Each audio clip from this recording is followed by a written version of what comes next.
Bem-vindos a mais um episódio do Lusolab, o podcast do Conselho da Diáspora Portuguesa, que tem como objetivo partilhar os elementos do sucesso português além fronteiras, numa espécie de laboratório do que melhor se faz em Portugal e pelos portugueses.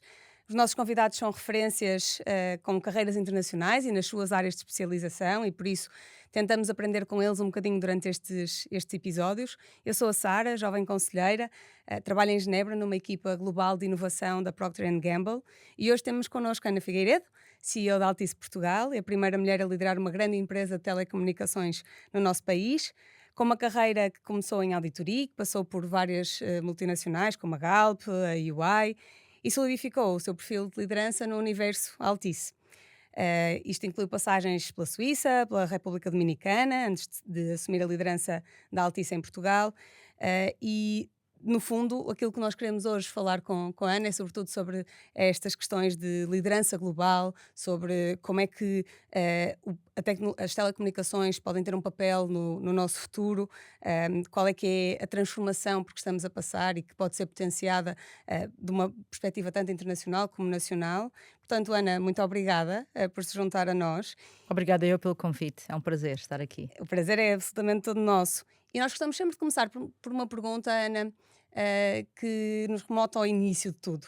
Uhum. Quando começa como auditora, já tinha esta perspectiva ou esta ambição de eventualmente se tornar líder, ter uma carreira internacional e com este papel de liderança? Não, eu quando comecei, é óbvio que eu vinha, o meu background era de gestão de empresas e, portanto, somos preparados também para liderar projetos, para liderar empresas.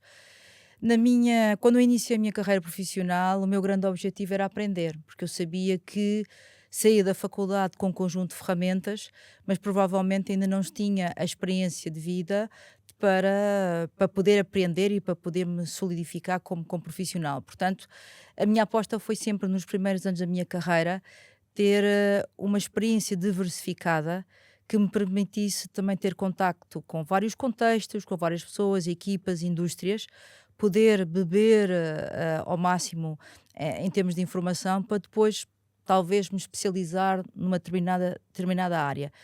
Mas penso que quando nós saímos da faculdade, eu não tinha experiência profissional no mundo corporativo e, portanto, achei que eu vinha quase com uma página em branco e, portanto, eu tinha muito que aprender. E, e na altura havia duas portas, vá, digamos, como eu licenciei, normalmente quem ia para a área comercial escolhia a Procter Gamble ou a Mars, a área comercial barra marketing, e quem estava mais vocacionado para a área financeira eram as consultoras, banca de investimento e as auditoras.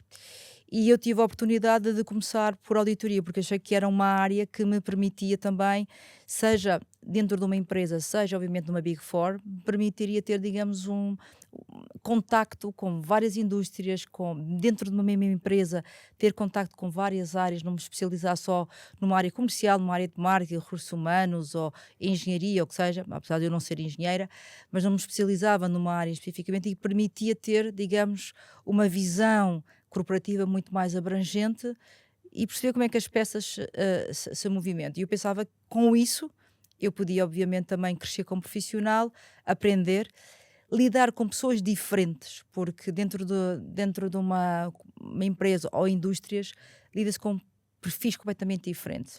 Engenheiros financeiros, Criativos. criativos, eventualmente indústrias que são maduras, indústrias que não são tão maduras e que estão numa bolha. E isso permite, mais uma vez, ganhar-nos ferramentas que depois, mais tarde, eventualmente, obviamente, eu podia abraçar uma carreira que pudesse ser mais ligada com a gestão ou com a liderança também de equipas e de empresas. E a parte internacional, já entrava aí essa diversidade também se cria de nacionalidades, de culturas? Sim, eu sempre tive um bichinho pela parte internacional ao ter exposição. O que me faz, por exemplo, ter ido para a EY foi exatamente isso, ou seja, de já ter um conhecimento da realidade nacional, mas queria ter um contacto internacional com outras, mais uma vez, com outras culturas, outras formas de trabalhar, perceber como é que nós nos comparamos, se estamos à frente, atrás, e mais uma vez trabalhar com diferentes culturas. No final disso somos todos seres humanos, mas diferentes culturas moldam-nos também a nossa forma como nós encaramos o trabalho, como encaramos a nossa a vida profissional, como forma a cultura também daquele país. E mais uma vez eu acho que nos enriquece bastante, porque o que nos enriquece ao longo da nossa carreira ou vida, e mesmo pessoalmente, é nós nos expormos a coisas que são diferentes. Se estivermos sempre dentro da nossa zona de conforto, pouco ou nada aprendemos, e isto vem da nossa, desde que nós crescemos, desde que somos crianças, o facto de nós nos expormos a fazer várias coisas, a errarmos, a cairmos, a levantar-nos, isso faz com que nós consigamos obviamente desenvolver maior nível de competências, consigamos também trabalhar, que eu acho que é muito importante num mundo que se tornou muito mais global, ou seja, quando eu me licencio, o mundo não era assim tão aberto em termos de capacidade de nós nos podermos movimentar em termos internacionais, e basicamente as consultoras, as empresas multinacionais, era de facto aquilo que havia em Portugal mais aberto para nós, no fundo, conseguirmos navegar nesse mundo internacional. E eu acho que isso abriu-me, obviamente, imensas portas, foi muito desafiante, mas foi, digamos, uma experiência muito enriquecedora e ainda é. Depois, na Altice já acaba por ter duas grandes experiências internacionais, que referimos na introdução, a República Dominicana Sim. e a Suíça. Como é que foi essa transição? Como é que foi esta exposição tão mais intensa, não é? E já com níveis de responsabilidade diferentes daqueles que tinha Sim. logo no início da sua carreira? Como é que foi a transição de viver nestes dois países, que ainda por cima são, imagino eu, realidades diametralmente opostas? Como é que foi todo este processo de transição para o primeiro, depois mudar de um para o outro?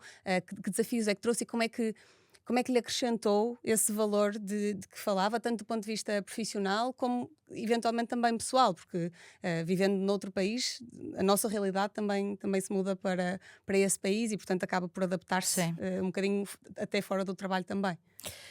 Eu antes, só fazia só tão um parênteses, é porque eu antes de começar a trabalhar para o Universo Altice, eu saí da EY e ingressei na Portugal Telecom em 2003. E dentro já do Universo Portugal Telecom, a Portugal Telecom na altura tinha várias operações internacionais. Uma operação muito grande no Brasil, em que eu colaborei bastante e, portanto, fiz vários projetos lá.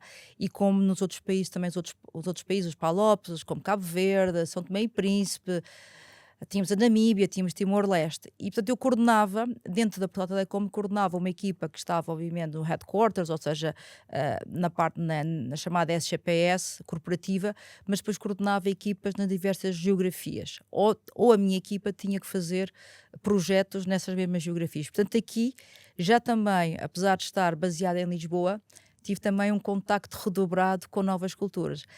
Apesar de serem países todos próximos de Portugal do ponto de vista cultural, de uma forma ou outra, são todos muito diferentes. E, sobretudo, a África é completamente diferente do Brasil, e se falarmos então de Timor-Leste também era completamente diferente. E para além disso, Portugal Telecom tinha mais duas operações, uma no Botsuana e outra na Namíbia, que tinham muito mais uma vertente anglo-saxónica, alemã, de influência, e portanto isso refletia-se também nas próprias operações que nós tínhamos aí, nas próprias empresas e na cultura que existia corporativamente. E o que eu posso descrever em todos esses ambientes, seja obviamente dentro daquilo que era a minha exposição e liderar equipas dentro da Portugal Telecom, a minha experiência na Suíça e obviamente na República Dominicana, é que a diferença mais significativa foi o facto de, enquanto eu estava na Portugal Telecom, fazia projetos, já estava lá um conjunto de meses, coordenava equipas, mas não vivia lá.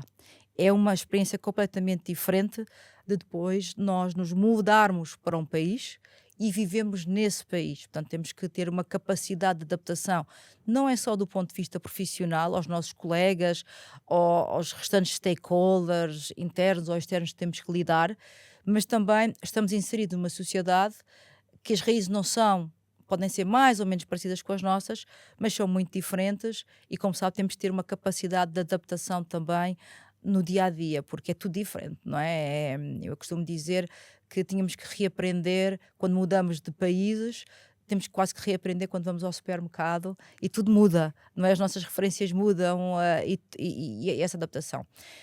O que é que isso traz, obviamente, do ponto de vista também de liderança? É o facto de ser muito importante conhecer as pessoas, porque no final somos seres humanos, mas temos formas, obviamente, de nos mobilizarmos de forma diferente.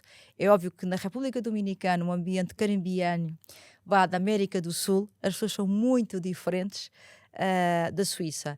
E, portanto, a forma como tem que se entender, e acho que é muito importante entender a cultura, a história, a forma como a sociedade está organizada, a forma como existem também dentro dessa mesma cultura subculturas. E é muito importante nós termos essa noção de que eu posso ser líder de uma determinada forma num determinado país e num determinado contexto. É como eu mudar de empresa e há uma cultura diferente, eu tenho que adaptar. Então, quando eu mudo de país, tenho que me adaptar também a esse país. A forma como eu mobilizava a minha equipa na Suíça era completamente diferente da forma como eu mobilizava a minha equipa na República Dominicana. Provavelmente num país mais de uma forma marcada como europeia ou americana, provavelmente as reuniões têm uma agenda, têm um princípio e têm um fim, toda a gente conhece quais são as suas responsabilidades, o que têm que fazer.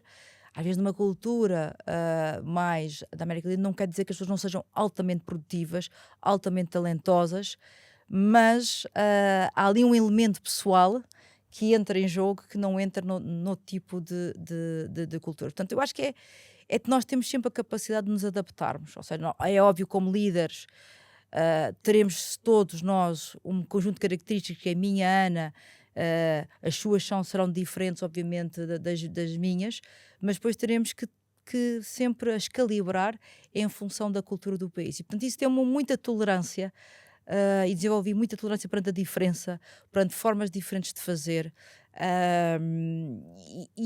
e muito enriquecedoras, porque eu acho que em Portugal, e se nós em Portugal não acreditamos em todas as nossas potencialidades. Acho que quando nós vamos lá fora e quando trabalhamos mais fora, nós acreditamos mais que afinal não somos um país assim tão pequeno.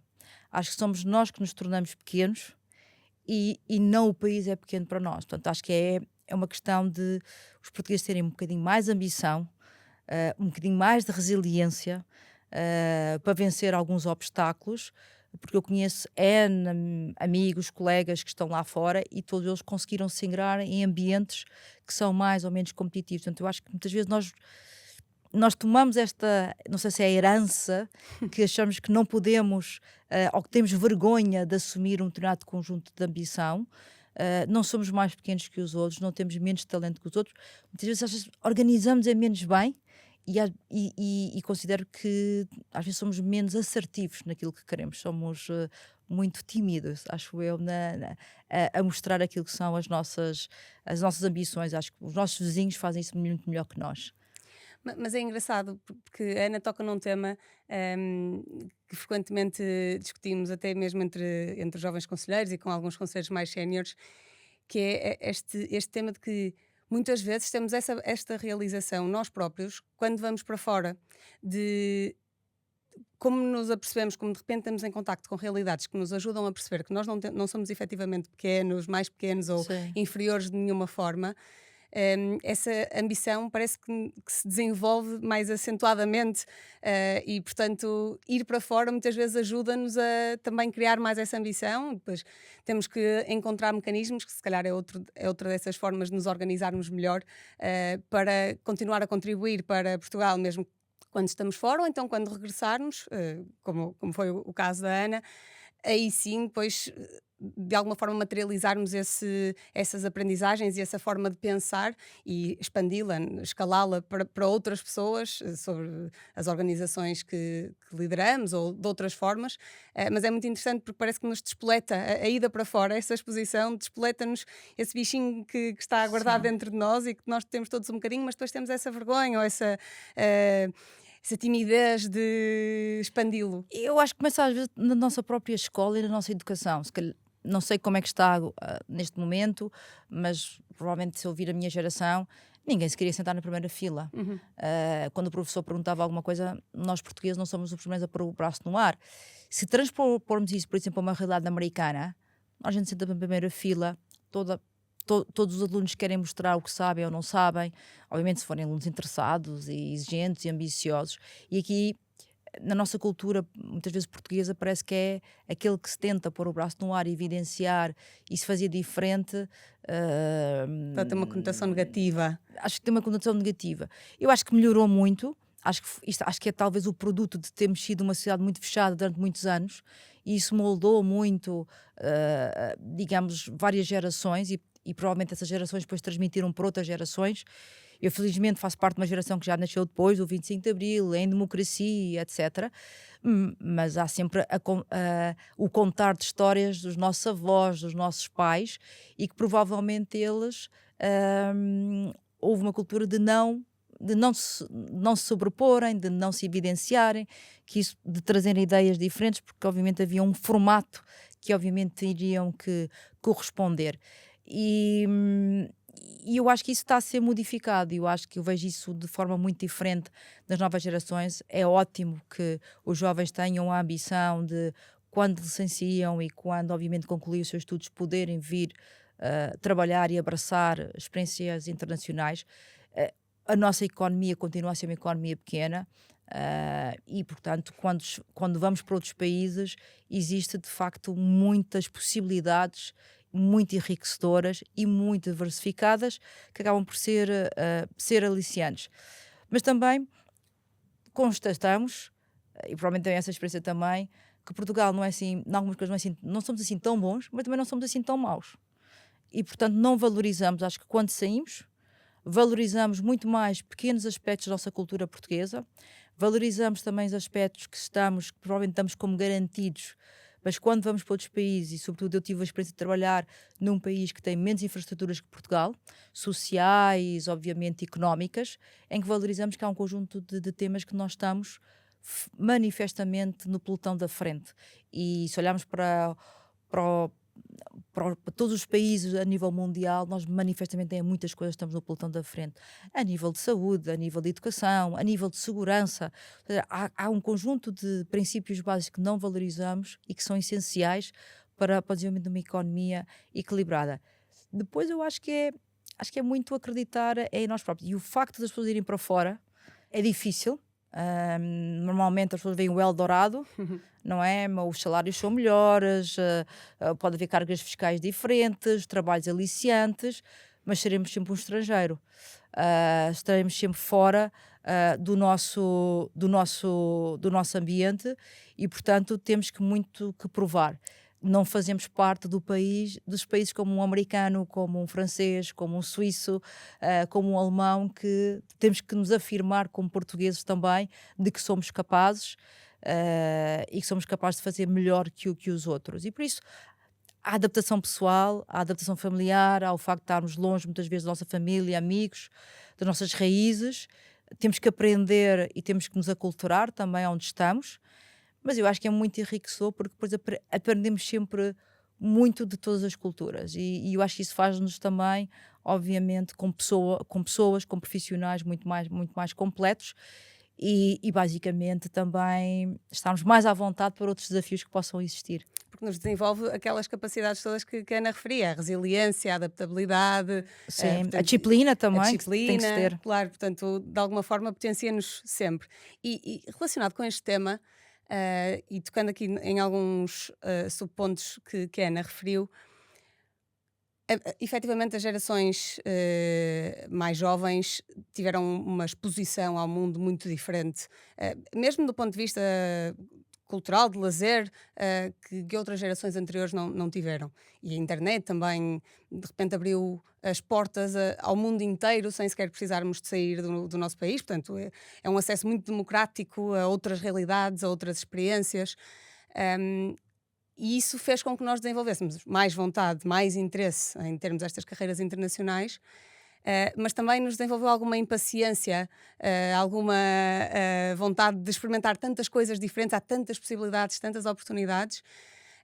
De que forma é que a Ana acha que estas carreiras internacionais e dar estas possibilidades mesmo dentro de uma própria organização, quando ela já tem essa escala, para que o talento, tanto o mais jovem como o mais sénior, mas sobretudo o mais jovem porque tipicamente tem mais essa liberdade e flexibilidade, como é que pode ser uma ferramenta se é que pode, de atração e retenção de talento, que é um tema também, é um grande desafio das organizações hoje em dia, muito, acredito eu, pessoalmente, potenciado por esta exposição a tantas oportunidades, tantas possibilidades diferentes e quase uma necessidade de ir experimentar e ver e só mais tarde decidir onde é que depois eu quero ficar efetivamente.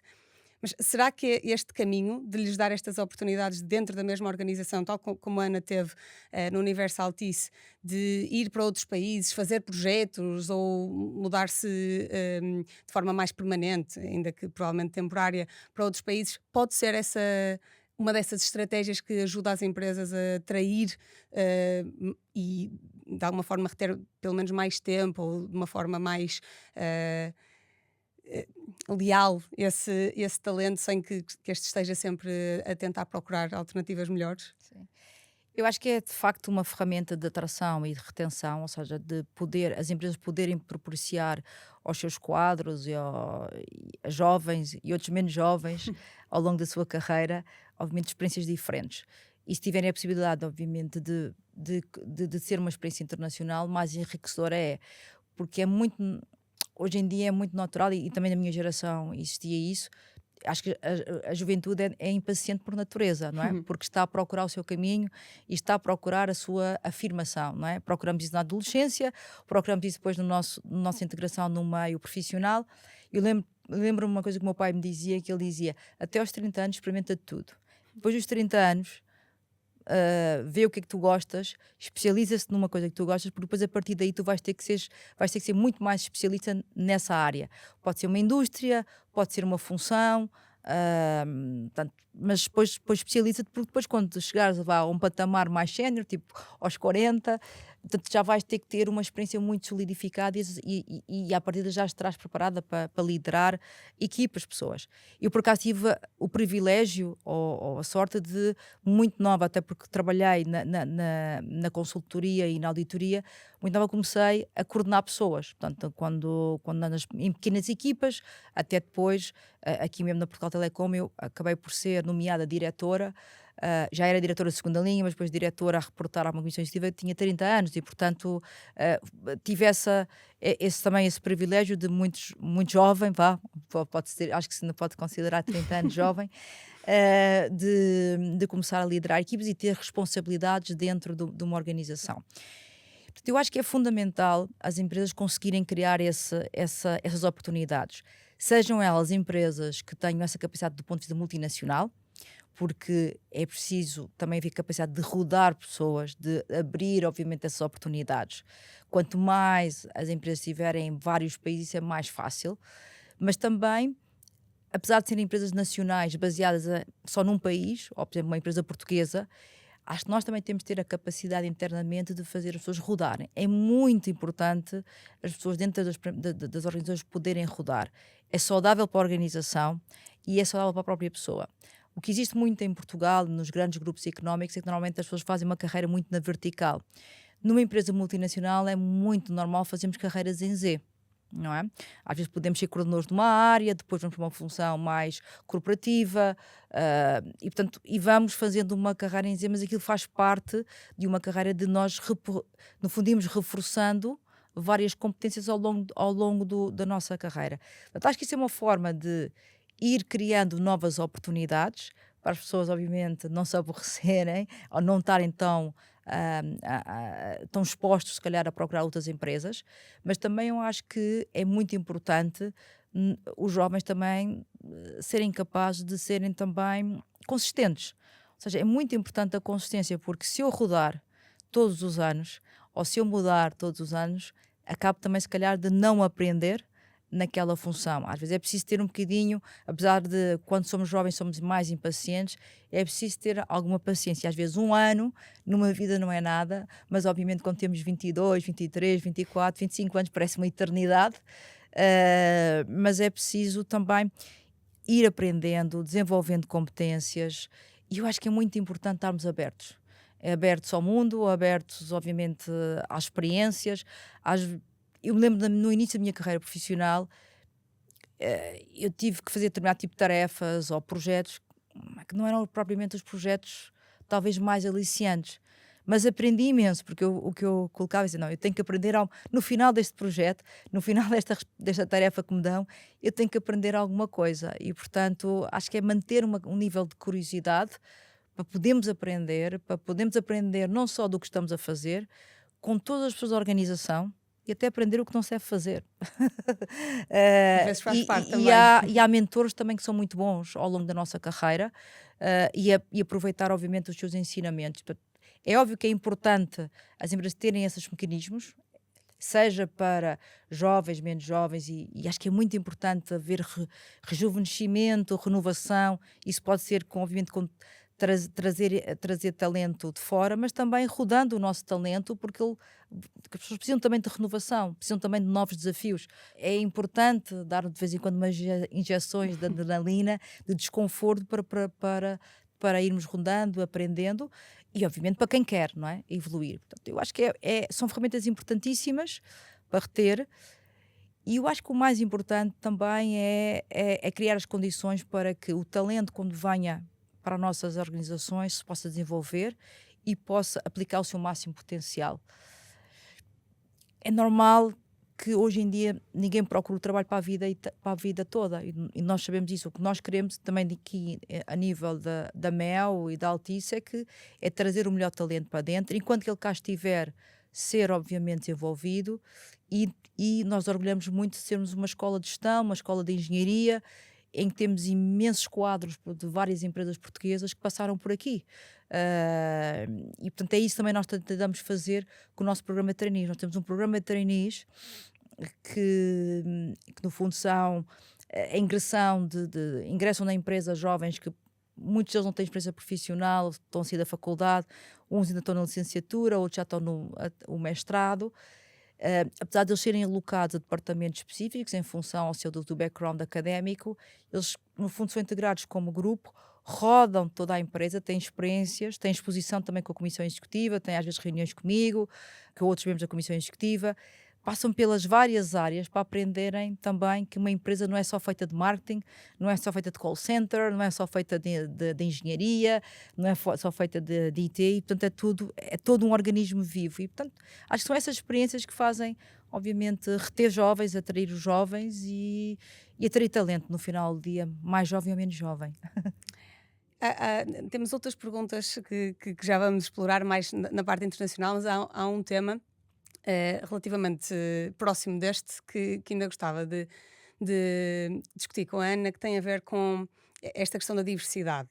Porque, efetivamente, estas carreiras internacionais e estarmos expostos a uma diversidade cultural, nacional, dá-nos um certo nível de diferença e, efetivamente, enquanto portugueses, quando estamos noutro país, enquanto estrangeiros nesse país, somos também diferentes e, portanto, há uma necessidade de nos afirmarmos de forma diferente, de agirmos de forma diferente. Mas este não é o único tipo de diversidade que a Ana personifica. Eu disse na introdução, a Ana é a primeira mulher a liderar uma grande empresa de telecomunicações em Portugal. E o género é uma das outras diversidades que, sobretudo na liderança, que provavelmente poderíamos falar, mas há várias outras. E a minha pergunta para a Ana é: como é que barreiras é que ainda existem nas nossas organizações, e se elas diferem daquilo que conhece em Portugal, daquilo que conhece noutras organizações noutros países, ou na mesma organização noutros países, no que toca a trazermos para dentro de portas destas empresas equipas mais diversas, seja do ponto de vista de género, seja do ponto de vista de background, do que é que estudamos, de que nacionalidade é que somos, que barreiras é que ainda existem? Na liderança é um ponto particularmente importante, porque é onde nós também vemos ainda uma menor diversidade, se calhar comparando com outras equipas mais jovens, onde já se começa a abrir a traçar esse caminho. E o que é que nós podemos fazer, tanto do lado de quem, do decisor, não é? De quem está no lugar de poder escolher ter equipas de liderança e no geral mais ou menos diversas, como do lado de quem tem algum tipo de diversidade, mas que ambiciona chegar a uma posição que tipicamente está reservada para pessoas com características diferentes. O que é que ainda existe no problema e de que forma é que nós, destes dois lados, podemos tentar fechar este gap? Eu acho que há uma parte que obviamente é das empresas por poderem proporcionar não só um ambiente diverso, mas também um vez em que haja equidade, não é? Porque nós podemos trazer pessoas diversas, mas depois também se não as integramos. Olha, um exemplo muito simples. ah, Acho que em Portugal e nas grandes empresas portuguesas ainda existem muito pouco colaboradores que são estrangeiros. E se nós trabalharmos basicamente na língua portuguesa, dificulta a integração do melhor talento que nós possamos trazer que não fala o português ou não fala o português tão bem. Portanto, eu dou esse exemplo como outros exemplos que podemos falar também de características, imagino, físicas e nós não proporcionamos, obviamente, essa equidade. Ou quando nós queremos também que as mulheres tomem outro tipo de cargos do ponto de vista de gestão e liderança e não proporcionamos tanto a homens como a mulheres o facto de haver um balanço entre de equilíbrio de vida pessoal e profissional e sobretudo quando se coloca a parentalidade, ou seja, o facto, e acho que evoluímos muito como país, em que por lei aprovámos a lei da parentalidade para os homens, mas os homens no início tinham vergonha de tirar aquele mês de paternidade. Hoje em dia eu acho que não há esse tipo de vergonha, ainda bem, porque acho que a primeira questão que nós temos que resolver nas empresas é não só abrir à diversidade, mas depois quando integram as pessoas sentem-se que estão obviamente acompanhadas e consigamos trazer ou criar as condições propícias.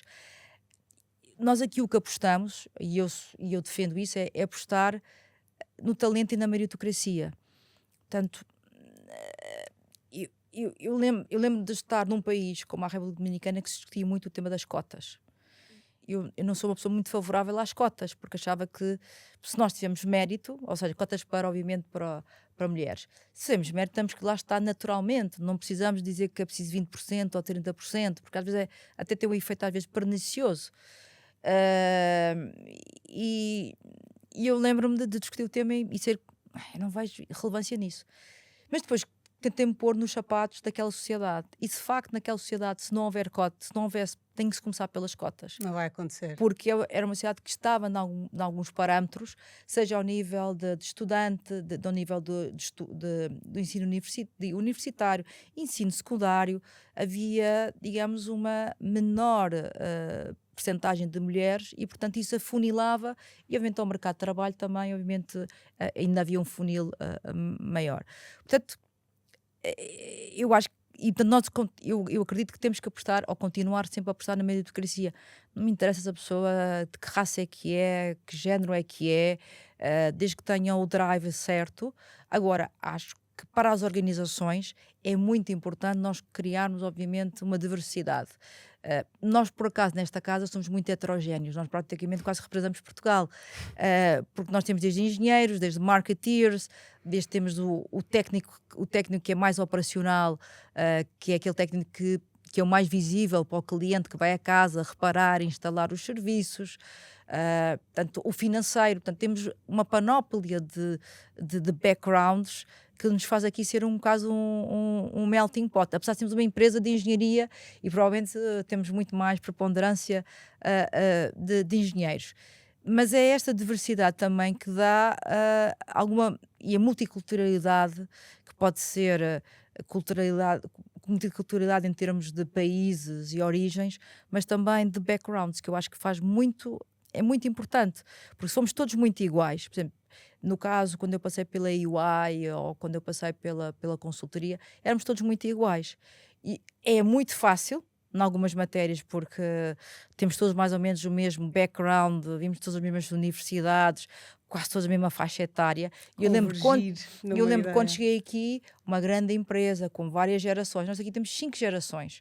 Essas 5 gerações mobilizam-se de forma completamente diferente, mas temos que fazê-las conviver, porque elas é também da riqueza que cada uma tem, jovens, menos jovens, e dos jovens saberem conviver aprenderem também com os mais velhos aprenderem com os mais jovens e vice-versa, que nós podemos ter também uma organização muito mais rica e uma organização como a nossa, ou uma empresa como a nossa, que tem mais de 100 anos, ou seja, nós pensarmos, foi aqui que começou as telecomunicações no país, com a primeira chamada, feita ainda pelo rei, ali no Chiado, numa empresa chamada Anglo Portuguese Telephone, já fomos CTT, TLP, nós somos a reunião de várias empresas, e portanto a história das telecomunicações confunde-se com a nossa história também, e isso é, digamos, um legado que nós temos e uma história muito, muito importante que queremos também passar para as gerações mais novas, que agora vem a internet e é só o mel, ou é só a TV, ou o móvel, ou o 5G. Não, nós somos muito mais, obviamente, do que isso,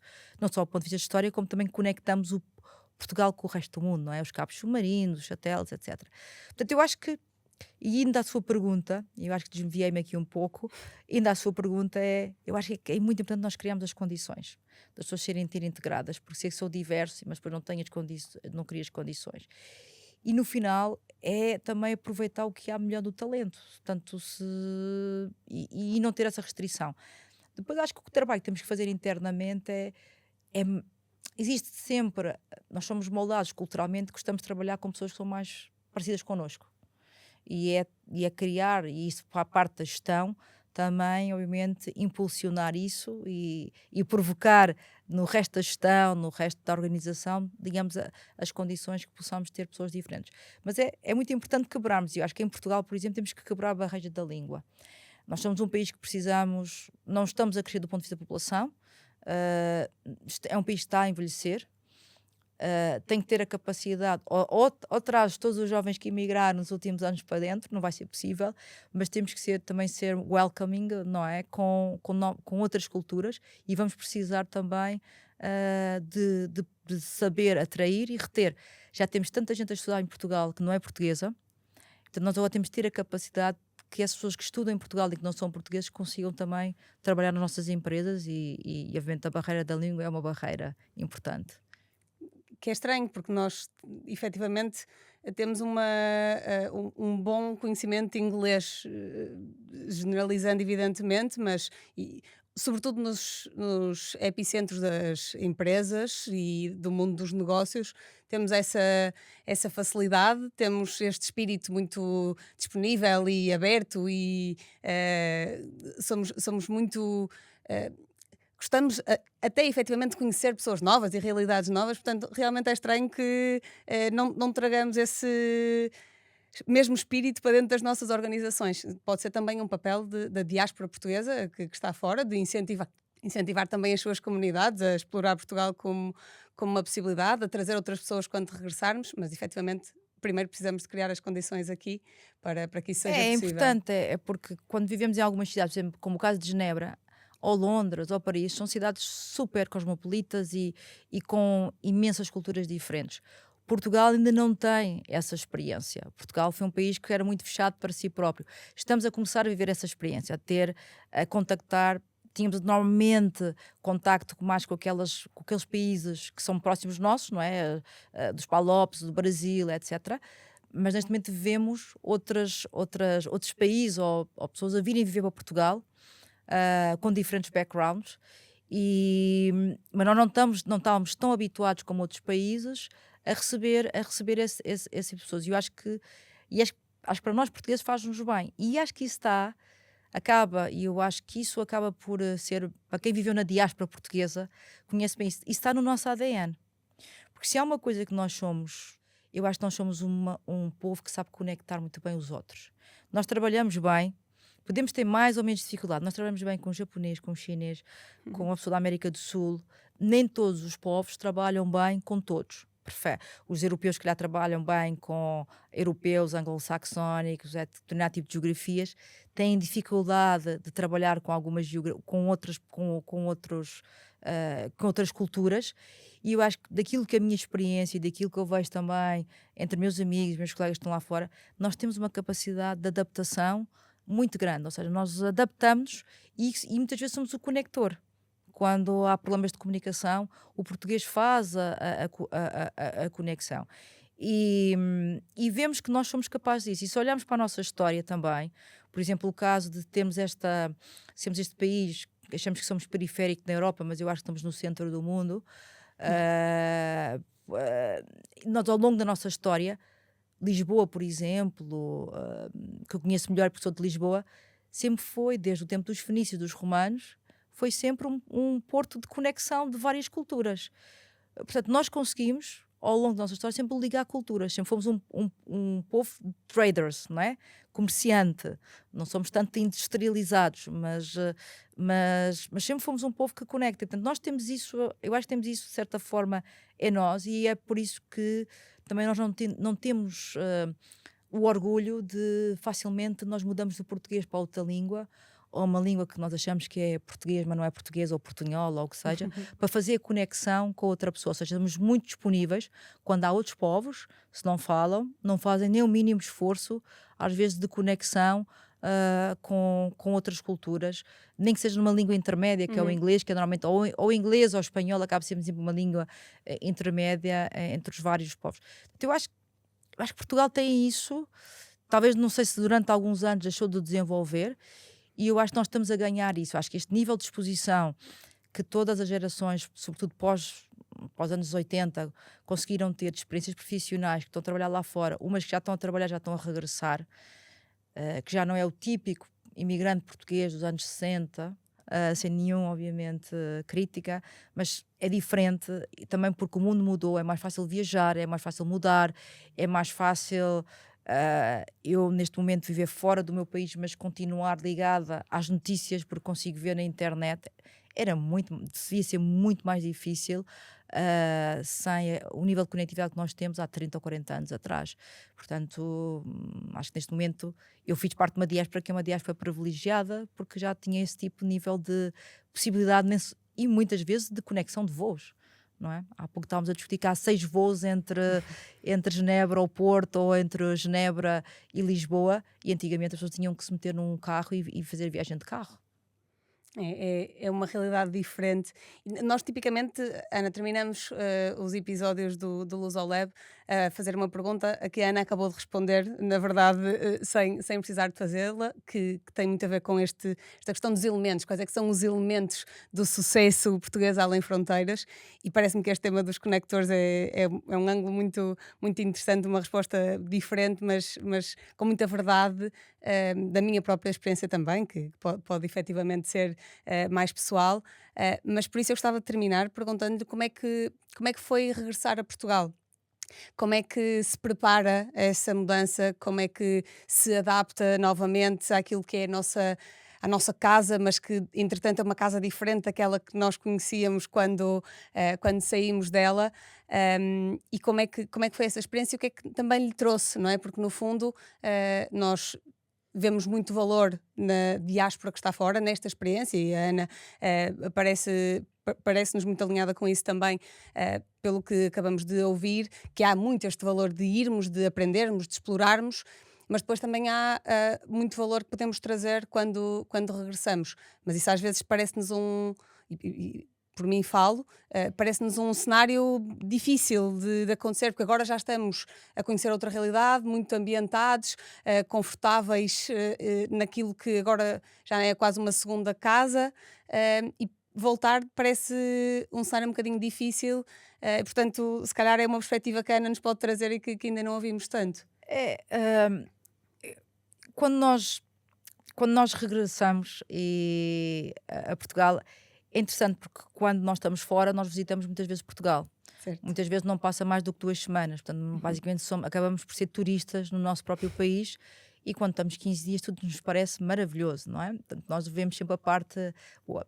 E o que eu senti foi, e ao longo, cada ano que nós vamos ficando fora, nós sentimos que provavelmente é um ano mais longe de podermos regressar a Portugal. Lá está, pelo facto de criarmos depois as nossas próprias rotinas, as nossas próprias, ou seja, ou familiares, ou também do ponto de vista de carreira, de exposição, de oportunidades que Portugal pode trazer ou não pode trazer quando estamos em países que possam ser eventualmente um pouco mais dinâmicos do ponto de vista de oportunidades e do ponto de vista também económicos. E portanto eu acho que cada ano que passa começa a ser mais difícil.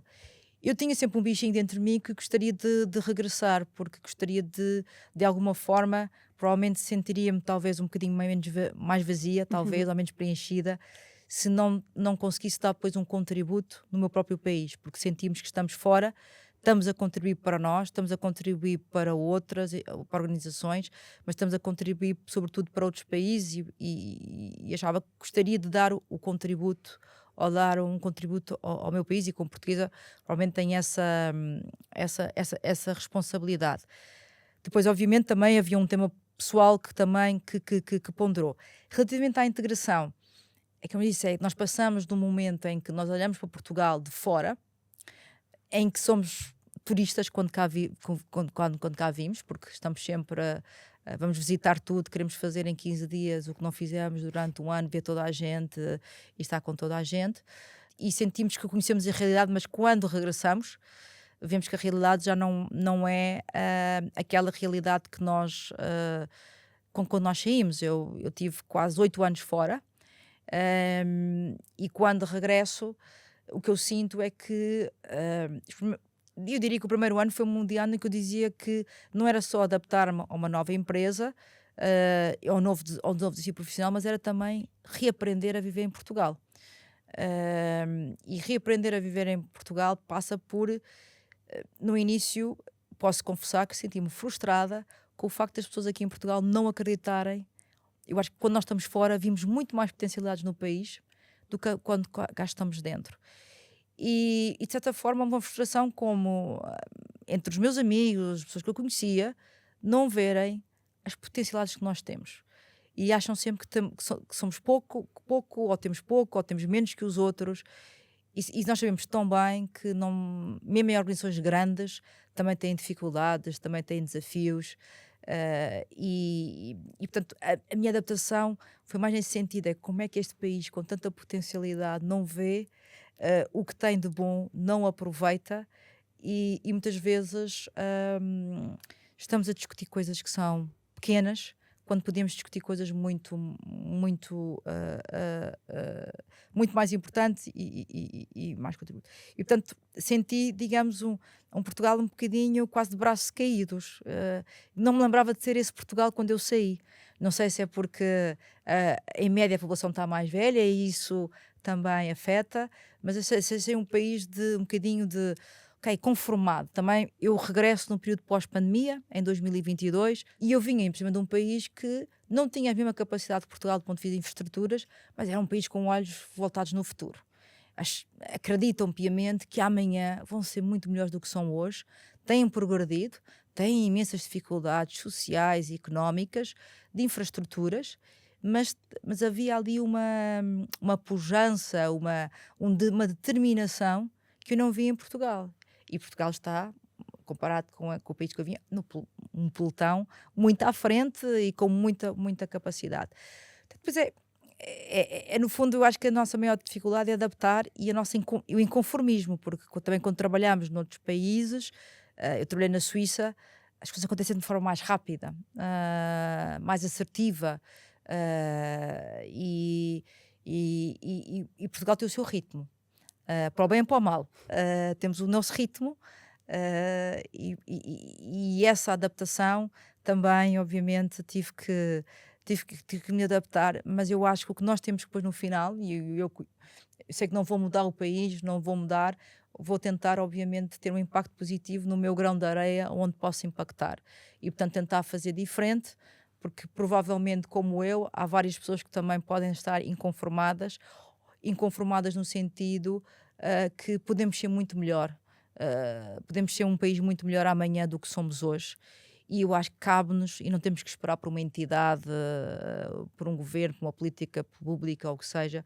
Nós podemos ter a capacidade de influenciar a todos os momentos, e eu penso que também, e lembro-me quando cá cheguei, lembro-me de falar a várias pessoas, dizer que não se valoriza a diáspora. Nós temos portugueses espalhados por todo o lado, exemplos super positivos, pessoas a criar um impacto enorme nas organizações que estão a servir, nos países, a fazer coisas diferentes, às vezes em contextos muito difíceis em alguns países, e não aproveitamos. E é um ativo que este país tem, porque nós temos praticamente portugueses espalhados pelos 4 cantos do mundo. Podemos ter mais num país do que no outro, etc., mas temos por todo o lado. Não aproveitamos isto. E também foi um dos motivos que me levou, quando o António Calçada me lançou o desafio e o reto de pertencer ao Conselho da Diáspora, e disse: eu não posso negar este convite, não é? Porque eu que fazia parte também fiz parte da diáspora, e acho que a diáspora tem muito para dar, tem muito para ser valorizada. Os portugueses que foram para fora não são portugueses que deixaram de acreditar no país, foram portugueses que foram seguir, em alguns casos, um sonho, noutros, obviamente, foram seguir, obviamente, uma melhor vida para a sua família e para os seus filhos, mas todos eles têm uma ligação, e sobretudo as últimas gerações têm uma ligação muito forte ao país, e quase todos querem voltar a Portugal. E obviamente, a quem tenha vontade, aconselho a voltarem, porque eu acho que nós precisamos dos melhores. E este país, acho que é um país que tem, como eu disse, muito potencial. Temos de ser os melhores, temos de ter mais nível de exigência e de ambição também. E eu acho que é isso que nós aprendemos, trabalhando em ambientes multiculturais, trabalhando em outros países. E também tendo tolerância quando as coisas correm menos bem, e obviamente trabalhamos no sucesso nosso, pessoal ou profissional. Ana, muito obrigada por esta conversa super inspiradora. Falamos de muitos temas importantes, da diversidade, da ambição, a partilha cultural, tanto de portugueses fora como de estrangeiros em Portugal. Falamos das empresas, de talento, do passado, do futuro, mas falamos sobretudo sobre como é que todos nós nos podemos desenvolver e utilizar as nossas oportunidades fora de Portugal e as oportunidades que ainda estão em Portugal para continuarmos a crescer. Portanto, muito obrigada Obrigada pelas eu, mais uma partilhas. vez. Foi mesmo um privilégio aprender com a Ana. E obrigada por estarem desse lado, a todos aqueles que ouvem o podcast. Não se esqueçam de subscrever e de gostar deste episódio. E vemo-nos no próximo.